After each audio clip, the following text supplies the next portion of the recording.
Mungesa e një perimetri sigurie rreth puseve të naftës dhe ndërtimi i banesave pranë tyre në lagjen 11 janari në Kuçovë, prej vitesh janë kthyer në probleme serioze për banorët e zonës. E njohur ndryshe si zona e përpunimit të naftës, në këtë lagje, puset janë tërësisht të hapura, madje edhe brenda oborreve të banesave.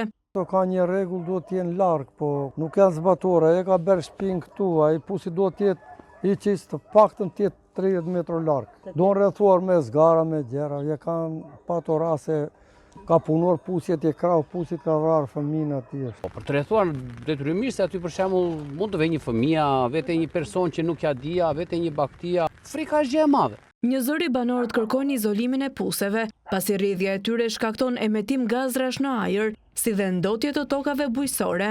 Po ka ndotje se ai rrjedh aty, ter ato vajrat vjen baqet aty, por aty edhe pema thahet, edhe toka sprodhon me. Kurse me grame këto ne mësuar, më kupton, sepse këtu ka qenë për punim më përpara. Gjë kur kam lindur mbaj mend që këtu ka patur gazra, ka patur probleme. Është rrezik jete. Nuk mushemi që të kemi hajër me fjalë, hajër fshati. Ndonse pohojnë se shqetësimin e tyre e kanë adresuar edhe në Bashkinë e Kuçovës, nga ky institucion nuk është marrë asnjë mas. Në zonën naftënxjerrëse të Kuçovës ka 1623 puse, nga të cilat 950 janë ende në funksion.